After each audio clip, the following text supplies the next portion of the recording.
graças a Deus. É motivo de muita alegria e de felicidade retornar a este ministério para juntos glorificarmos e exaltarmos o nome do Senhor, que é digno de toda a honra, toda a glória, louvor, poder e majestade. A oportunidade eu quero agradecer a Deus pela vida do pastor, acho que é Edson. Edson, é ele. Deus pastor Edson. E o senhor é o? Presbítero Joel, pastor? Paulo, missionário? Marcos. Deus abençoe a todos em nome de Jesus. A gente esqueci agora, Nara? Deus abençoe a Nara, em nome de Jesus. Tainara, Deus seja louvado pelas vossas vidas. Você vai abrir comigo a sua Bíblia agora no livro de Lucas, capítulo 24.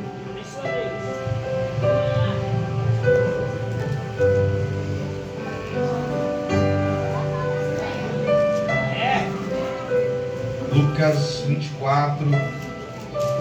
Deus seja louvado por aqueles que estão desde manhã louvando, agradecendo, exaltando a Deus. Sabemos que é um dia bem cansativo quando tem a questão desse quesito, o desgaste é maior. Mas quando nós tiramos uma parte do nosso tempo para glorificar a Deus, Deus entra com providência em nossas vidas. Lucas 24, a partir do versículo 1, diz assim: Mas no primeiro dia da semana, alta madrugada, foram elas ao túmulo, levando os aromas que haviam preparado. Encontraram a pedra removida do sepulcro, mas ao entrarem não acharam o corpo. o corpo do Senhor Jesus. Aconteceu que, perplexas a esse respeito, apareceram-lhe dois varões com vestes resplandecentes. Estando elas possuídas de temor, baixando os olhos para o chão, eles lhes falaram: por que buscais entre os mortos ao que vive? Ele não está aqui, mas ressuscitou. Lembrai-vos de como vos preveniu, estando ainda na Galileia, quando disse: importa que o Filho do Homem seja entregue das mãos dos pecadores, e seja crucificado, e ressuscite no terceiro dia. Então se lembraram das suas palavras, e voltando do túmulo, anunciaram todas estas coisas aos 11 e a todos os mais que com eles estavam. Eram Maria Madalena, Joana e Maria, mãe de Tiago. Também as demais que estavam com elas confirmaram essas coisas aos apóstolos. Deus, por mais uma vez, nós pedimos a tua graça, a tua bênção e a tua misericórdia sobre as nossas vidas. Por mais uma vez, fala conosco por intermédio da tua palavra, em nome de Jesus. Você pode tomar o seu assento, aqueles que estão de pé. Queridos, quando nós falamos a respeito da ressurreição de Jesus, nós sabemos que foi o maior marco da história de toda a humanidade. Até porque nós sabemos e somos entendedores de que este marco na história deixou impregnado em nossos corações uma gratidão muito grande pelo feito daquele que ressuscitou no terceiro dia, a saber, Jesus Cristo, Filho de Deus.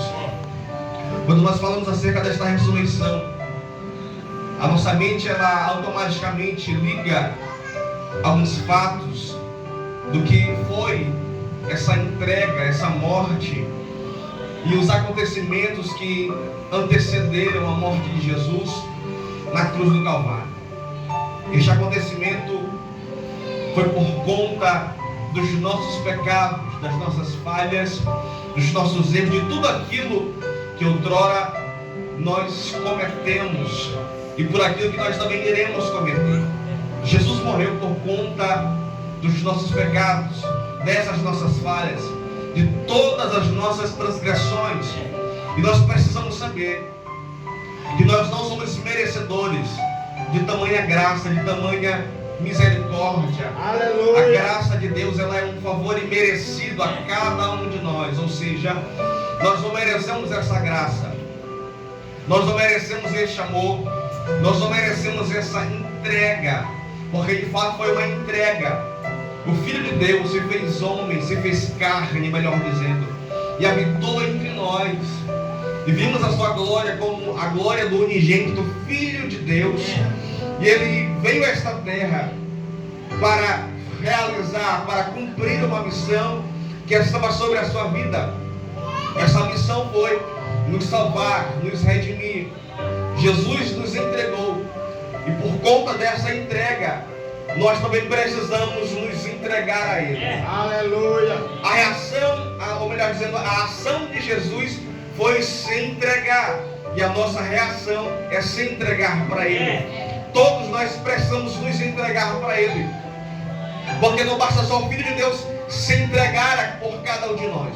Nós também, para fazermos aquilo que Ele colocou e para cumprir a sua missão, nós precisamos nos entregar. Quando nós entregamos a nossa vida para Jesus, nós estamos dizendo: a nossa vida agora é tua, o Senhor é meu, eu faço parte da tua casa, eu faço parte do teu povo, eu preciso e somos reconhecedores que necessitamos da salvação de Deus. Aleluia. Quando Jesus ele se entrega naquela cruz, era para que eu e você pudéssemos ser redimidos de todos os nossos pecados. E é por isso que nós precisamos nos entregar para Ele de volta. Nós precisamos entregar a nossa vida, entregar a nossa alma, entregar o nosso corpo, para que nós possamos ser morada, templo do Espírito Santo. Eu e você somos templo e morada do Espírito Santo. Ele quer habitar dentro do meu e dentro do teu coração. Ele quer fazer morada na minha vida e na sua vida. O homem não é merecedor de nada. Nós só somos merecedores de sermos chamados de templo do Espírito Santo. A nossa matéria é uma matéria falha. Nós erramos, pecamos, fazemos coisas erradas. Mas mesmo assim o Senhor diz: eu quero fazer morada dentro do teu coração. Eu quero fazer morada na tua vida. Eu quero ser aquele que vai te libertar, que vai transformar a tua história, que vai mudar toda a tua trajetória. O Senhor Jesus nessa noite nos trouxe aqui para nos dizer que aquilo que Ele projetou para a nossa vida, Ele vai terminar. Mas para que Ele possa terminar a obra que Ele determinou sobre a nossa vida, nós precisamos nos entregar para Ele. Eu estou pregando para crente que vai se entregar para Ele aqui nessa noite. Pregador não é só quem está afastado, não. Nós também precisamos nos entregar para Ele todo dia. Nós precisamos se entregar para Ele todos os dias. Todos os dias nós estamos tentados. Todos os dias nós falhamos. Porque o pecado já está em nossa porta. É por isso que a nossa mente, o nosso coração precisa estar 100% nele. Precisamos se entregar para Ele, para que Ele possa fazer morada dentro do nosso coração. Quando nós falamos acerca de Cristo, nós precisamos destacar aquilo que outrora foi realizado. Precisamos entender o porquê o pecado entrou no mundo e porquê nós passamos a ser pecadores. Quando nós lembramos do Gênesis, do princípio de todas as coisas, nós entendemos que Deus, por intermédio da palavra, Ele criou todas as coisas. Por intermédio do haja, Deus, Ele trouxe à existência tudo aquilo que não existia.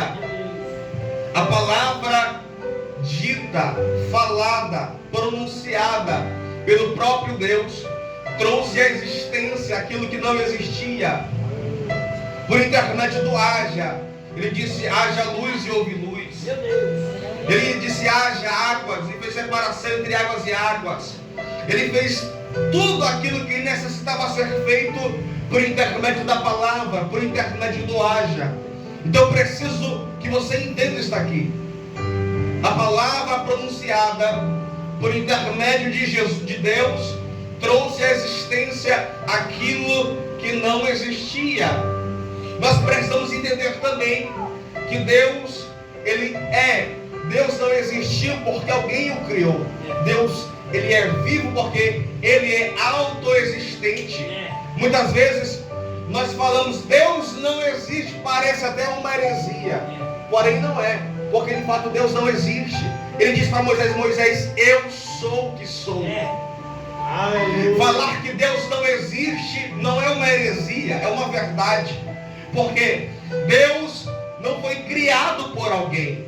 Se Deus não foi criado por alguém, Deus não passou a existir porque alguém criou. Deus criou aquilo que existe porque Ele já existia. Ele já era vivo. É por isso que Ele disse para Moisés, Moisés, eu sou o que sou. Aleluia. Ninguém criou a Deus. Ele é autoexistente. Agora, aquilo que Ele criou, existe. Aquilo que Ele formou, passou a existir. Deus trouxe à existência aquilo que não existia. Porém, quando Ele decidiu criar o homem, Ele disse, façamos o homem a nossa imagem segundo a nossa semelhança. O que eu quero que você entenda é que quando Deus decidiu criar o homem, Deus não criou o homem por intermédio da palavra. Deus criou o homem por intermédio das suas próprias mãos.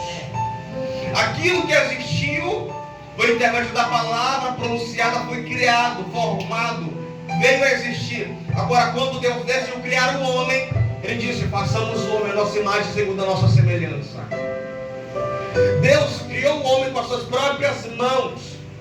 Deus formou o homem com as suas próprias mãos. Então o homem não é uma obra do acaso. Você não é uma obra do acaso. Foi o próprio Deus que fez você existir. Foi o próprio Deus que fez você existir. Foi o próprio Deus que colocou as suas mãos em você para que você viesse a existir. E eu preciso liberar isso aqui para a sua vida. Você carrega a DNA de Deus. Você carrega a identidade de Deus na sua vida. Você carrega a identidade de Deus sobre a sua vida. Você não é qualquer um. Você carrega as mãos, as marcas, as digitais de Deus sobre você, porque você não é uma obra do acaso, foi o próprio Deus que formou você. Você carrega as digitais de Deus.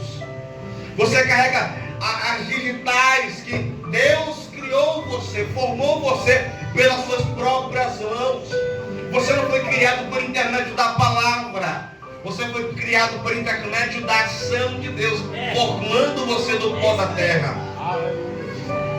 Quando Deus formou um homem, fez um boneco, mas faltava vida, Ele soprou da narina do homem, e o homem passou a ser alma vivente. Da costela do homem Ele formou a mulher, e a mulher também passou a ser alma vivente.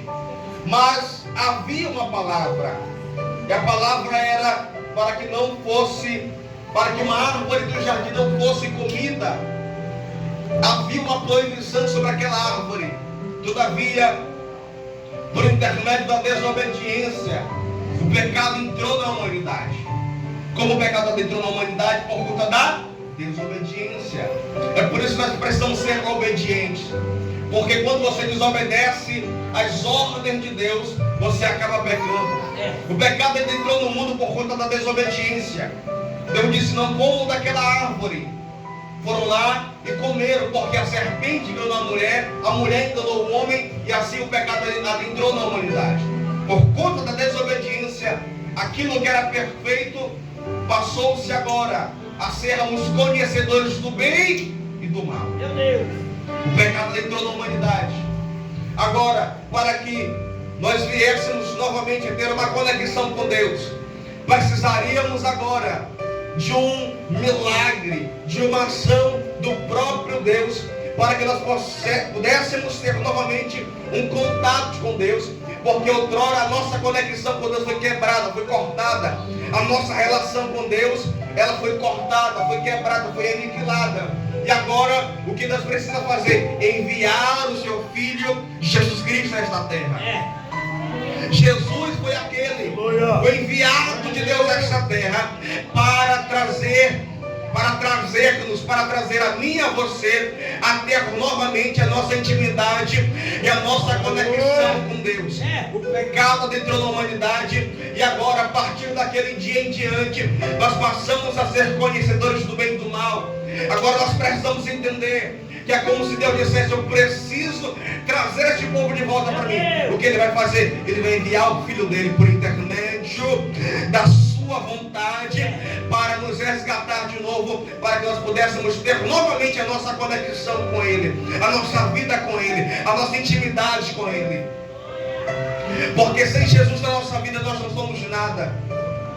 O maior milagre da humanidade não foi o homem pisar na lua, foi o próprio Cristo descer na terra por amor a mim e a você.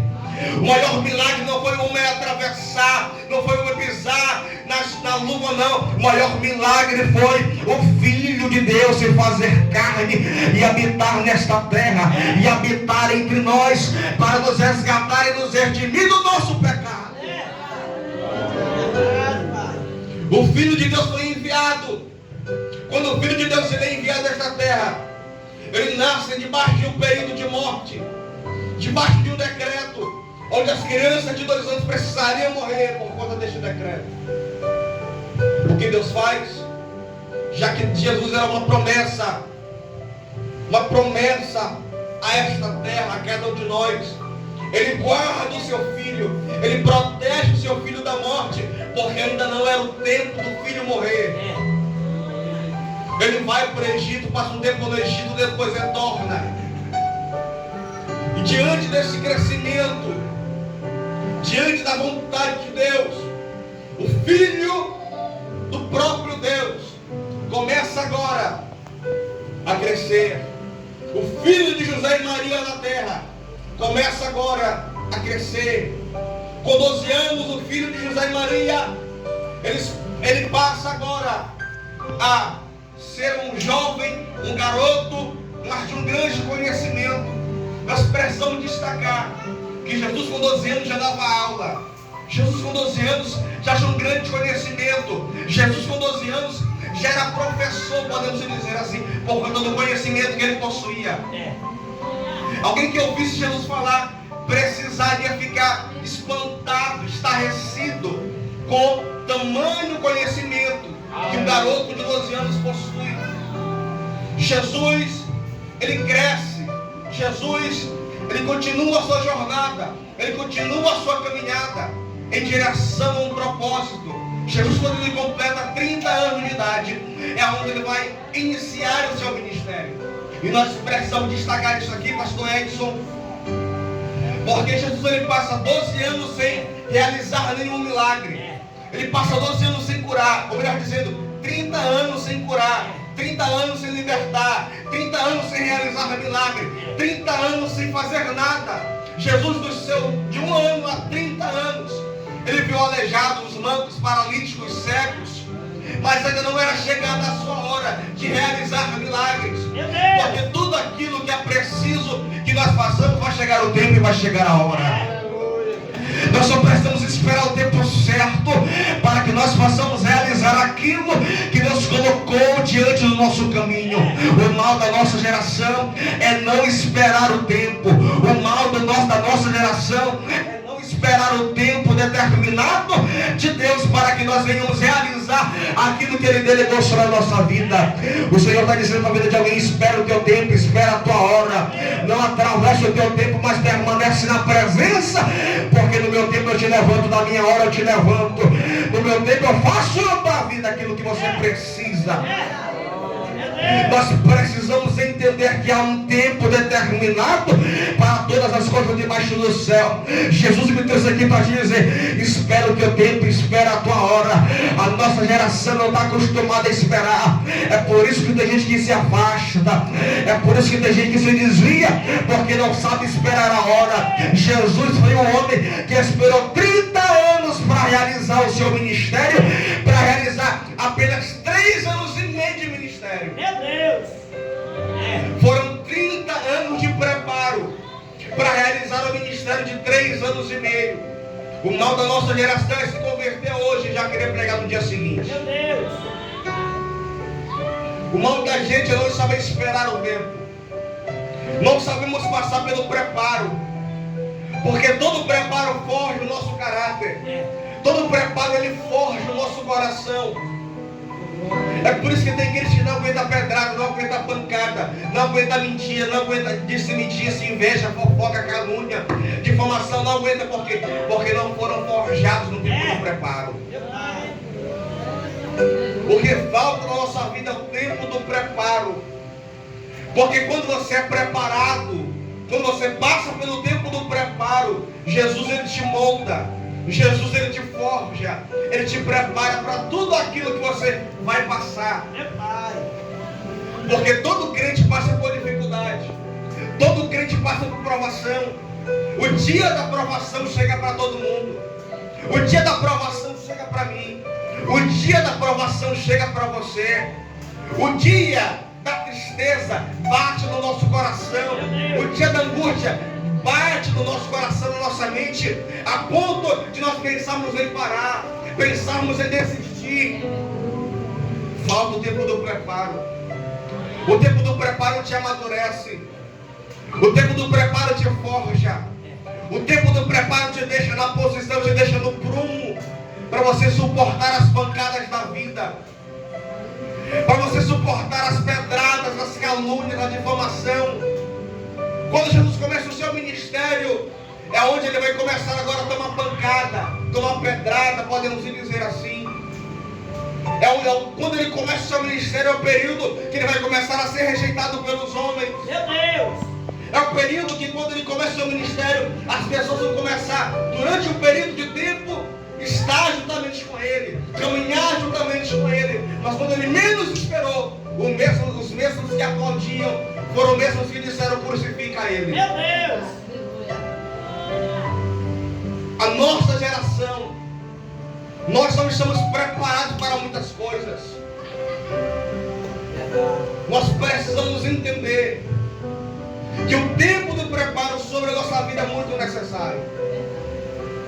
Durante 3 anos e meio foi o tempo necessário para que o Filho do Homem viesse a passar tudo aquilo que ele precisava passar para padecer pela humanidade. 3 anos e meio foi o tempo necessário que o Filho do Homem já começou a realizar o seu ministério, a curar, a batizar, a transformar vidas, a libertar pessoas, a curar pessoas. Foi um tempo necessário para que o seu ministério viesse a ser expandido e por intermédio da sua vida, outras pessoas viessem a ser purificadas e curadas. Quem não lembra de quando Jesus estava sendo batizado no Rio Jordão, após o Espírito Santo descer sobre ele, o próprio Deus bradou do céu dizendo: tu és o meu filho amado em quem eu tenho prazer. O próprio Deus disse: tu és meu filho. E se o próprio Deus estava dizendo para ele: tu és o meu filho, Jesus não tinha mais o que temer, porque ele sabia quem ele era. É por isso que quando ele vai para o deserto ser tentado pelo diabo, o diabo disse para ele: se tu és o filho de Deus, transforma essas pedras em pães. Ele disse: nem só de pão viverá o homem, mas de toda a palavra que procede da boca de Deus. Jesus já sabia quem ele era, porque o próprio